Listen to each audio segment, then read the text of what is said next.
Hello, everyone, and welcome to another edition of Football Palestine Extra.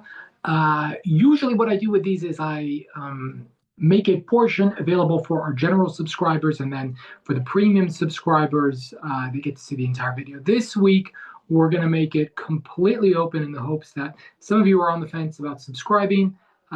Take the jump. And what we're going to do this week is we're actually going to have two episodes of Football Palestine Extra because we missed last week, only because I'm working on getting some player interviews lined up. And if everything aligns, I think you'll be very happy with who we end up interviewing this week.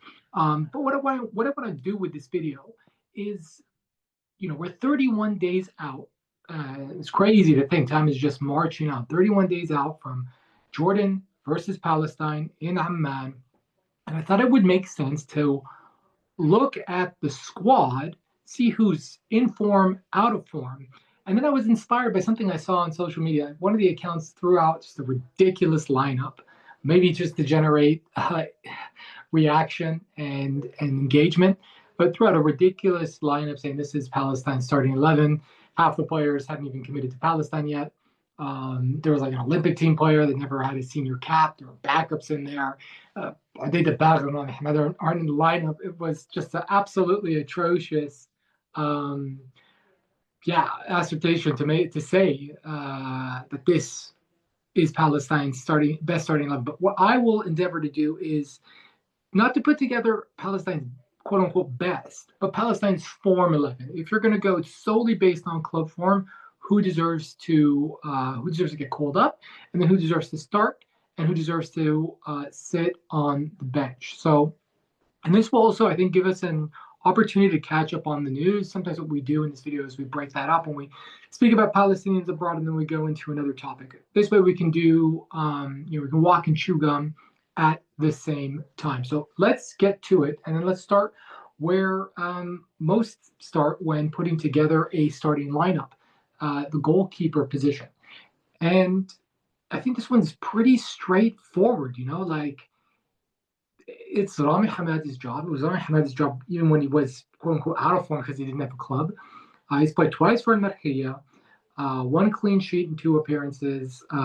They lost this past weekend, or this past Thursday, I should say, 2-0 to Salal.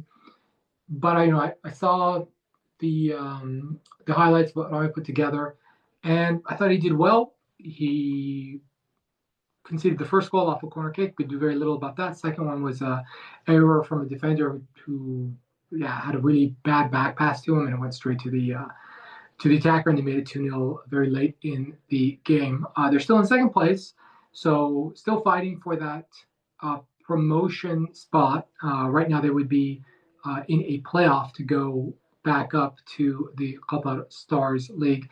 But I think this is Hamadi's job, and the reason why it's on Hamadi's job is there isn't anyone you can say that can push him. The one candidate to push him is Ahmed Qaddura, and he's still coming back from an ACL tear, I believe. So he's not going to be in contention for these March games. The question is, who do you call up to back him up? And that's when things get a little bit tricky. So, we've seen Barak Kharroub and we've seen Tawfiq Ali. Barak Kharroub started against Jordan. Tawfiq Ali started against Iraq. Really, really mixed bag. You could tell there's a giant, just a giant gap between the starter, I should say, and the backups. Tawfiq Ali has the experience, but he's not playing. Barak Kharroub doesn't have the experience and is not playing. Kharroub, the 3-1 result against Jordan is a mixed bag because, if he makes that first save, maybe the game turns out differently. And I think that's a shot. An experienced goalkeeper is just positioned one step out of his goal and then parries it away. Instead, he's too close to his goal line. It goes in. He made some good saves that kept us in the game. It was 1-1, but then again, the Jordan scored was the first chance of the second half. Again, this is something where, you feel like if he's a little bit quicker off his line, the reactions, if it was Rami, maybe it stays 1-1 a little bit longer and that game turns out differently. I don't want to rake him over coals too much. I think he made some good saves when the game was at 1-0, when the game was at 2-1. If the strikers take their chances, they keep us in the game. But yeah, really, I don't want to be in a situation where Barak or Tofi Ali have to start a game again because it's not good. Tofi Ali did okay, but again, like I think the goal that Ayman Hussein scored, Tofi Ali just couldn't go to ground quick enough, and then there were just times where he didn't get punished. And he looked lost in that game. So, if it's going to be Barak and Tofi Ali as the backups, I get it. If they're going to call up a younger guy like Mahdi Alsi, I get it. If they're going to call up Rami Jabbarine because he, lost his job because he was playing for the Palestinian national team, I get it. If they can somehow convince Abu Yassin, who's playing more and more and more in the league, and had like a fantastic cup appearance where he saved shots in a penalty shootout for Sakhnin. If somehow the conditions allow for him to get a call up again, I would like to see him. But if it's going to be Tofi Ali and Barak Haroub, I don't think anyone can complain just because this is the one position where we haven't been able to move players abroad. Even Rami going to Qatar was a struggle, was a fight to kind of get him there. So it's going to be Rami and then two guys, really. We'll see, but I think it's his job to lose, and he should be the starter for the rest of qualifying and for the foreseeable future. So let's get to the defenders. The defenders. Here is who was called up in November. So right back at Musab al-Battat, Musa Firawi. The central defenders, Yasser Hamad, Mohamed Khalil. You had Mohamed Saleh, Michel Termanini, and then you also had Hamid Mahajne, was kind of like a fifth central defender. The left backs, you had Mohamed Khalil is a tweener, but you had Wajdi, Nabhan, and Camilo Saldana. Let's go one by one and kind of assess: are they on form or are they out of form? Musab al-Battat, on form. Was with Al Faisali, terminated his contract, went to Qatar. Can only really play the ACL2 games, but I saw the full 90 minutes of Al Wakra's game against Ta'awan. There was a little bit of rust. Fortunately, like the one mistake he made, he didn't get punished. But he played really well out of position out on the left. And Michel Temanini was, interesting enough, a right back. And then when they were chasing goals, they switched him out to the right to take advantage of his service. He gave great service on the left when he got up. He didn't get up as often on the left flank. And then got really good service on the right. And quite frankly, Ayman Hussein, long may his, I guess, finishing woes continue, at least through the months of March, because we don't want him scoring a goal against us again, but he didn't take advantage of Musab al-Battat's process. So Battat is the captain. He's going to get called up and he's going to start. I don't think there's any question about that. Musa Firawi left National Bank in Egypt, went to Ghazal Mahalla, has played, and that's more than he got at National Bank this season. I still don't think he's nailed down a starting spot at the club, and that's why you can call him up, but you can't really see him playing a game. If the thoughts are, what do we do about the left back position, and do we play Musab there and play Musa on the right? I don't think he's done enough to kind of force maybe the new coaching staff to think about that. The central defenders now: Yasser Hamad, Hamid Mahajna, Mohamed Saleh, Michel Termanini. I guess you could throw in Mohamed Khalil in there as well. What's their form like? Well, Mohamed Salah is injured, and even before, he wasn't really playing all that much. When he did play well, it was usually in the Champions League games where Al Rayyan would play like a three-man backline. They chuck him in there. But if you look at his league appearances and just look at the rating, his SOFA score, quite poor. And, this is a man that's going to be 32 in July. And what really sticks out to me in this campaign, really in 2024, about him, is that he made two crucial mistakes. One back in January against Qatar, Asian Cup knockout rounds, giving up that stupid penalty in about the dumbest way you can imagine. And then against Oman, that goal doesn't happen if he doesn't overcommit, miss the ball, and a counter ensues, and off that counter, Oman scores. Then at least Palestine gets out of Muscat with a point, and thin margins that might come back to haunt Palestine. So again, he is too error prone for my liking, and I wouldn't call him up. Now, he might get called up because you have Abu Jazar took him to the Asian Games. You'll remember back in 2023, he was the overage player he decided to take, and he got himself sent off against, I believe it was against Japan. So in a game, they bought him for his experience. He gets sent off quite, stupidly, in my opinion. I think it was for a handball, preventing like a goal from being scored. It gets sent off. So I just think there are too many negatives there, and him playing in Qatar doesn't really justify him being in the squad. And I think if you actually look at the minutes, Hamid Mahajna and Mohamed Salah are logging for Rayyan. Hamid Mahajna has worked his way into the squad, and they're starting to trust him more and more and more and more. And Hamid Mahajna is younger, and his performances with the national team, either as a central defender or as a defensive midfielder, have been better. So, the others, Yasser Hamadi signed for Al Gharafa. We're waiting on his debut. I think, I think Yasser Hamad has been at times fairly criticized, at times unfairly criticized. But if you look at like a body of work of the errors he's made, he had a horrible game against Iran. The game against Australia, which was a dead rubber, also wasn't good. But A, it was a dead rubber. B, Mohamed Salah was playing in that 3-5-2 formation right next to him. C, it was a 3-5-2 formation, which I think Palestine should never, ever, ever use. D, there was no VAR, and I think if there was VAR, a couple of those goals would have gotten called back for offsides. But that's neither here nor there. Now, if you look at the positives for Yasser Hamad, the two games against Korea, it was great. And when he came in as a substitute against Iraq, very strong performance. Just from what I've seen in round two, I've seen way more from Yasser Hamad than I have from Mohamed Salah. I'd like to see him get some games under his belt with Al Rafi. Hopefully that happens in the next month or so. But hey, he played great in two games against Korea. If that's the Yasser Hamad we're going to get, plus he's been way more effective off of set pieces. Mohamed Salah has never scored a set piece goal or a goal of any kind for Palestine. Yasser Hamad has scored 5.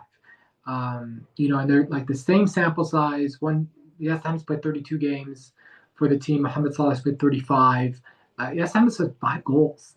So he's a weapon on set pieces. He's been proven to be more effective than Mohamed Salah. So, if you wanted to say start one, drop one, I would say Yasser Hamad you start, and then you drop Mohamed Salah in favor of a younger player. The other central defender, Michel Temanini, I mentioned it briefly. He played as a right back against Ta'awan, played really well as a right back as well. Didn't put a foot wrong, super solid. Then switched over to left back. And Musab took his spot at right back. Look, I think if the club can advance deep into the competition, we can see more of him. And then, in the offseason, they might say, okay, well, this Danish center back we have, he's 32. Maybe we won't renew him and we'll make you our designated foreign player if they cannot issue an exemption for him. But I thought he was very good. And again, much like Yasser Hamad, been very, very solid. Been Palestine's solid, most consistent defender over the last year, which is incredible to say that given the fact that he had been not part of the setup for a very, very long time, for 5 years. So, if we're going to drop Mohamed Salah from here, the question is, who do you bring as a fourth center back? And I would go with Ali Rabai, and I would go with Ali Rabai precisely because he's playing games in Libya and he's left-footed. And okay, he's a project, he may not be ready, all that stuff. Mohamed Salah is not a project, and he's making mistakes all the time. So I would bring Ali Rabai almost exclusively because he's left-footed and because at least he's playing football consistently. And he would be my fourth/fifth central defender, with the top three being Michel Termanini, uh, Yasser Hamad, Hamid Mahajna, and I put Rabi in that fourth spot. The question then becomes: do you take Khalil, who has sometimes been used as a central defender, or not? And I'm not sure about this, to be honest with you. Like, I think Wajdi Nabhan's finally getting called up means that maybe we need to kind of think about what we want to do at left back, right? Because Camilo Saldana is the guy, I think. I think he's the presumptive starter. He won't start against Jordan because he's suspended. Um, Not the best club situation, but he's playing in Libya. It's all right. But been consistent with the national team and is kind of an all rounder. Wajdi Napan, I would call up for sure. And then the question is, do you start him or do you start Mohamed Khalil? Or do you even bring Mohamed Khalil into the national team squad, given the fact that you'll have Camilo for the second game against Iraq? And I think that's a question. That's really a question. So I think Mohamed Khalil and Mohamed Saleh are the two that I would say, does it make sense? And Khalil just changed clubs in Libya, and I don't think it was the result of him playing like supremely well at the beginning of the season. Um, so yeah, the question really is: do you want to hang on to Mohamed Khalil? Do you want to hang on to Mohamed Saleh, or do you want to bring in somebody else? And the only issue for Palestine is we do not have other options in the defensive area. So I think it'd be very, very interesting, especially because Yahya Bouchazor was in charge of the Olympic team, to see what happens there. So again, I would, goalkeepers, defenders, I keep them the same, but I would probably drop Saleh for Rabi, and then I would even maybe think about dropping Khalid. I wouldn't mind seeing him there just because we're short-handed and you never know what could happen in that game against Jordan with Camilo suspended. But I would also not be surprised if he got dropped. I would not shed a tear if he got dropped. I think he's somewhat limited as a footballer. Anyway, going on to midfielders. So here's who was called up in November. Mahmoud Abu Hamda, Jonathan, Mohamed Darwish, Ata Jaber, Uday Kharboub, Hamid Mahajna, who we've also included in the defender spot, Mohamed Rashid, Hamid Sawafta, Mustafa Zidane. Who gets called up? Who gets dropped? Let's start with the drops. So, no more Jonathan. It's like the oldest outfield player in the squad, or one of the oldest rather. And yeah, like no. I mean, he's playing where in the Maldives? Just no. This was some sort of experiment that Mekram had. He was Mekram's guy. I don't think he can be called up again. Darwish, I'm happy that he signed in Libya recently, but he's 33, born in 1991. He is quite literally the oldest outfield player in the squad. I think he's a consummate pro, but other than bringing him for like experience and setting the tone in training, I don't know if you can. I wouldn't maybe close the door completely because we don't have a lot of number sixes. Again, with Hamid Mahajna being suspended, maybe that opens the door for him. But I would need to see him play for his new club in Libya. What helped him in November was that he had played the AFC Cup at least 3 games with Hilal, and then you could say, okay, well, he's on training, he says minutes in his boots, it's okay. But those are the two that I would say out of form, really prone to being dropped. A third name we have to put up in there is Amit Salafta, who left El Ittihad Tripoli because he wasn't getting playing time. He went to the bottom side in the Qatari second division in Wahab. Again, that's another name that I'd like to see dropped just because you're not playing, and if you're not playing, then I don't think especially when Palestine has options. I don't think you should be in the national team per se. So who does that leave us with if we take out Derwish, if we take out Jonathan, if we take out Salata? That leaves us with Mustafa Zidane. That leaves us with Amid Mahajna, who's suspended for the first game. Adel Kharoub is also suspended for the first game against Jordan. Ata Jabir, and Mahmoud Abu Warda.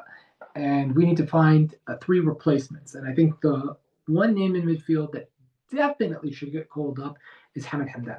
100%. He has been a consistent performer, nailed on starter for Petrojet when they were in the second tier, now into the first tier, and they're doing quite well. Really consistent, even scored a goal. I think Hamid Hamdan has to be called up.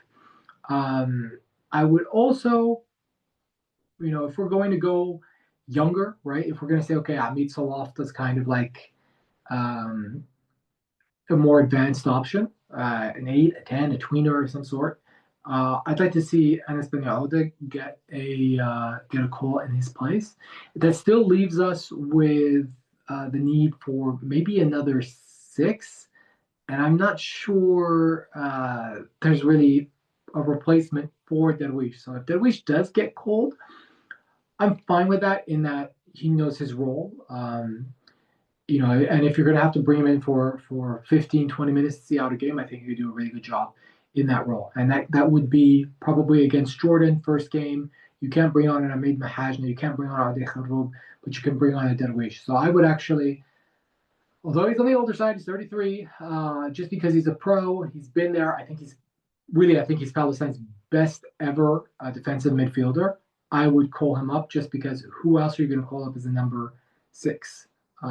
Yes, Hamid Hamdan, but again, I don't think he's quite a number 6. I think he's more a number 8, and this is kind of our problem with the national team. It's why Amid Mahajna became a number 6 for us, is because Adel Kharoub is more of an 8, and Ata Jabir is more of an 8, and Mohamed Rashid is more of an 8. So you need somebody else there. The attacking options, the quote-unquote 10s, if you're going to play a 4-3-3, Abu Warda, Zidane, I think that makes complete sense. And that's really all the names there. So where things kind of get interesting is not really the midfield, but in attack. And in attack is where I think you can see, I thought you would have seen a lot of changes. But one thing that led me to think, okay, maybe you won't see a lot of changes is Ahmad Faraj has been on fire. 3 games, 3 goals for him, going back to Degra Force on loan from Zamalek. And yeah, that's what he needed. He needed, I think, a club that understood how to utilize him. I mentioned in our last episode that the only reason why Zamalek bought Omar Faraj was to turn around and sell him at a profit. And they haven't actually paid the first installment to AIK. They will pay the first installment to AIK in the summer. So they, when they sort of realized, oh my God, this guy's not Wissam Abu Ali, he's a different kind of forward. He's not going to fit our system. They scrambled. First of all, they benched him, and then they looked for opportunities to loan him out, and then they loaned him out to Degra Force. And they're going to hope that he continues scoring because it will help them realize their plan to make a profit off of him, that basically pay the 1 million or so euros they bought him for to the likes of AIK, and then maybe pocket 1 million for themselves. So a harebrained plan from Zamalek, but Omar Faraj scoring means he stays in the squad at least. Ade Debach, he's moved to Aberdeen in Scotland. That's a very good move for him. He made his debut. He only got 5 minutes or so at the end of the game against Dundee. It was their first win in 14 or 15 league games. We'll see how it goes for Ade Debach. I think he's a knock-on starter. It doesn't really matter, but you want to see him playing and enjoying his football and scoring goals again. His arrival sort of coincided with Kevin Nesbitt, who's been basically the subject of much frustration of Aberdeen fans. He started to score. He scored in the cup game and then scored also over the weekend. And I believe he also had an assist in that game. So maybe he's going to have to work his way into the lineup. But yeah, Ade Debach's obviously going to be in here. Wissam Abu Ali returned from injury over the weekend, got 15 minutes against Ismaili. I think he stays. The name whom I think is probably going to get dropped, Alauddin Hassan. So Alauddin Hassan has his fans, uh, but again, like he's not. He's just hasn't produced in his 8 games for the national team. He hasn't really produced, and quite frankly, if you look at Zaid Qumbar, way more effective, way more effective. Brings a lot of energy, and he's the 4th top scorer in Libya. Even though he's sometimes he starts, sometimes he comes off the bench.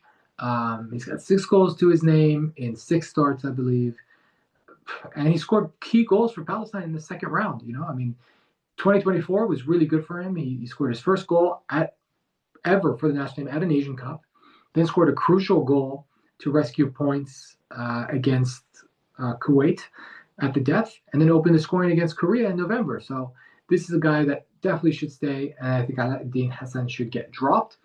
The other name we have to speak about, Tamir Siyam, has done all right for Al Nassr Benghazi. He's, I think, contributing to goals, scoring some goals. Not anything spectacular from like a goals involvement perspective, but we all know that he's good for an assist or a goal or set piece contribution. So I think he keeps his spot. The question is, if you're going to drop Alauddin Hassan, and if you're going to drop maybe 1 or 2 other players, who are the other players that you would bring in? And I would say you got to bring in Badr Musa, who has been capped by the national team before, and who is, he scored 2 goals for Petrojet this season. Another guy that's a knock-on starter all the time. I think you bring him in.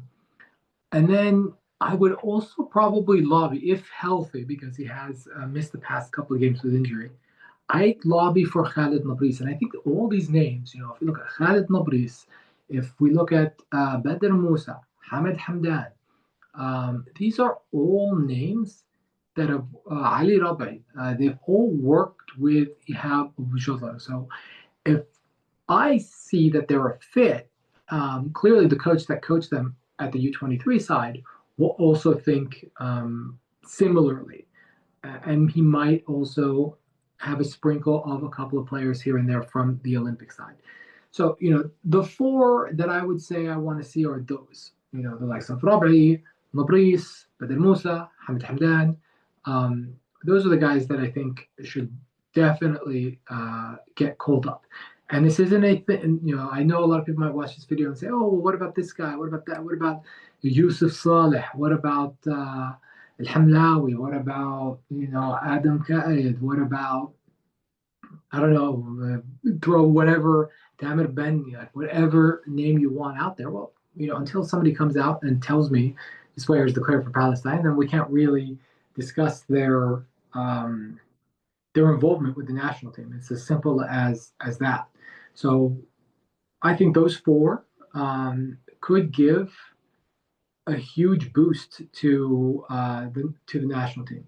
Again, like it's fresh blood, especially the likes of Hamid Hamdan. I think he could bring something in midfield. I think Badr Musa also is quite lively out on the wing. We don't have a lot of natural wingers. Could also bring something. And yeah, the likes of a pure box finisher, Khalid Nabris coming in, could bring something. The other names that we mentioned that we haven't mentioned are 2 veterans that could come in and do something for you, which is Mahmoud Aid keeps doing what he's doing, and there's they're under new management now, so maybe like he'll actually get, I think, a fair shot at it because he is on his way for another season of double-digit goals and assists. And then surprisingly, Islam Batran has been on fire in Lebanon for a side that is competing for the league title. And that's good to see. It's good to see that you have guys who are in form in various leagues around the world and flying. And if if Palestine's going to get anything out of this game or these 2 games against Jordan and Iraq, these like having players that come in ready to go and just transition seamlessly from club to the national team is really going to help. Especially if you look at Jordan, I think that's the. I think there's more likelihood of Palestine beating Jordan just because of what Jordan would have to overcome. And I think most supporters of the Jordanian national team would agree. They do not start uh, qualifying well, meaning that there are two games that are played in the space of 5 days. Typically, Jordan has always struggled with the first game. Um, I think probably with the exception, even if you go back to round two, probably the exception of the time they played Pakistan and then turned around and played. I think they played Tajikistan right after that. Probably the exception of that game. Like, yeah, this team struggles. They really struggle. Or, excuse me, actually, they didn't. That wasn't the case. They played Pakistan back to back in March. But if you go back to round two, they played Tajikistan away. Flat performance. Super lucky to get a point out of it. Um, Obviously, they lost to Saudi Arabia. Then they had the Asian Cup. They came back. They beat Pakistan in a doubleheader. And then the game that really decided it was at home against Tajikistan. It was 0-0 at halftime. And they were kind of on the ropes. And Yazid Abulea had to make some saves. And then Jordan scored and everything calmed down. And they ended up 3-0 winners. But, they played a lot better in that second game in Saudi Arabia. And then going into round three, before they played us on match day two, they played against Kuwait at home. They drew 1-1. Fast forward to October, I believe they had a match against Korea in October at home, which they lost, did not play well.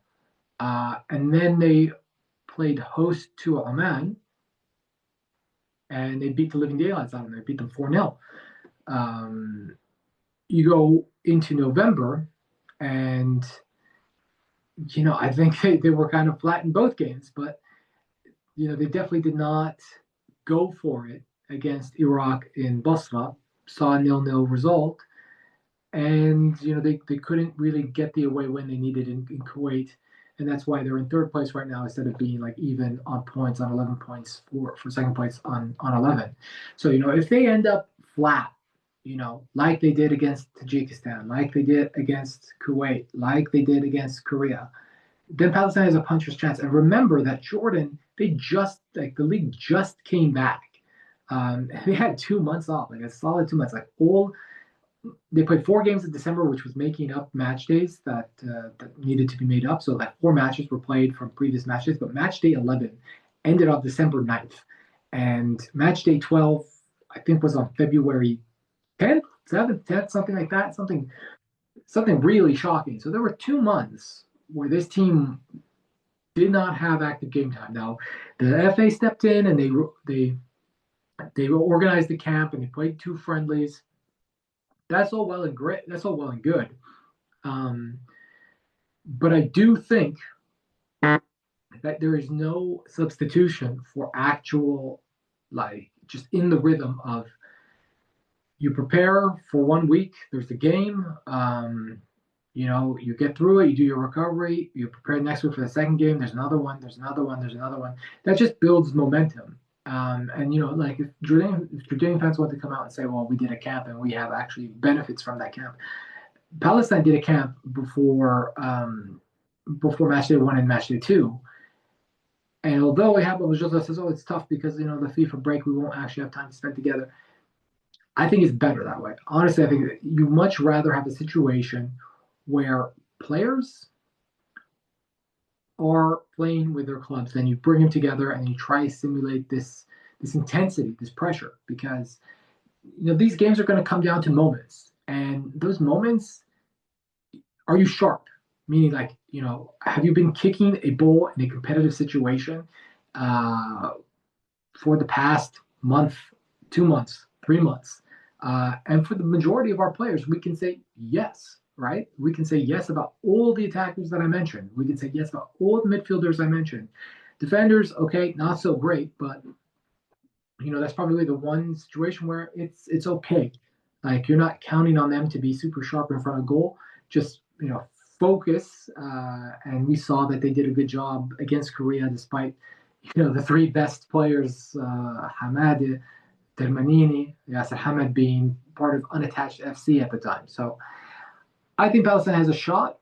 I think the fact that we are sitting down here today discussing what a squad could look like and mentioning players being out of form and having to be left home and bringing these other players into form, I think that's good. Honestly, my analysis is those four names that I mentioned from the Olympic team. I would not be surprised to see Ali Rabi, who's kind of a wild card. Hamid Hamdan and Badr Musa, it's not wild that you would see them. I think they're more likely than Khalid Nabris, but I wouldn't be shocked to see him. And then I think the outside wild cards. Do you want to bring back Islam Papran? Do you want to bring back Mahmoud Eid, who are on the other side of 30? But again, form speaks, and there's probably going to be a discussion because we mentioned six players there. If you're going to bring in those six, who are the six that you drop, right? Because that squad that we went over just now is 20 is of 24 players. So if you've got 26 players. So if you've got 26 players, you want to bring in 4 or 6. Where the 4 or 6 you're going to drop. And we said maybe Mohamed Saleh, maybe Mohamed Khalil, but then you're dropping defensive options. In attack, okay, Alauddin Hassan, that's 3. Amit Salafta, that's 4. Jonathan, that's 5. So you can sort of make up the numbers. There's definitely 4 spots available there where you can drop without maybe exposing yourself defensively too much. If you want to bring on Camilo and Mohamed Khalil for the left back spot, in addition to Wajdi Nabhan, I think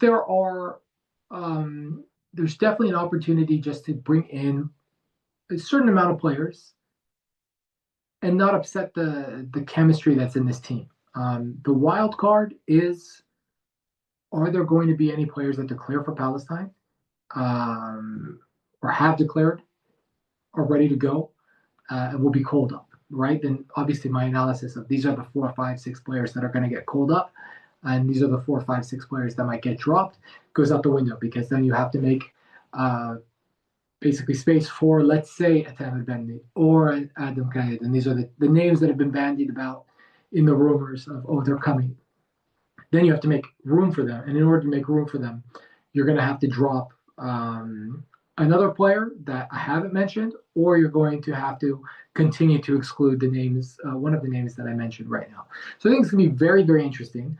We're only a month out. Now, as you know, we probably will not get any word about the squad up until the last minute, maybe up until 5, 4, maybe even 3 days before the match. So there's going to be a lot of time to discuss it. We're going to have guests on. We're going to do analysis. There's going to be other episodes of Football Palestine. I want to thank everyone who's watched the end of the video. If you have watched the end of the video, consider subscribing because then you get access to all the player interviews that we've done. This year we've interviewed Milad Termanini. In the past, we interviewed Rami Hamadi, we interviewed Tata Jaber, we interviewed Mohamed Rashid, we interviewed Mahmoud Eid. We've interviewed a lot of, we've interviewed Nazmi Bedawi, so current and former national team players. We've interviewed them for Football Palestine. So if you want to continue seeing that type of content and see it in its entirety, please do take out a premium subscription. It helps me keep the lights on and do what I do. So we're going to end it here for this week, and stay tuned for another video this week, a special appearance by a national team player. If everything goes according to plan, we'll get that out to you later this week. So thanks for watching, and bye for now.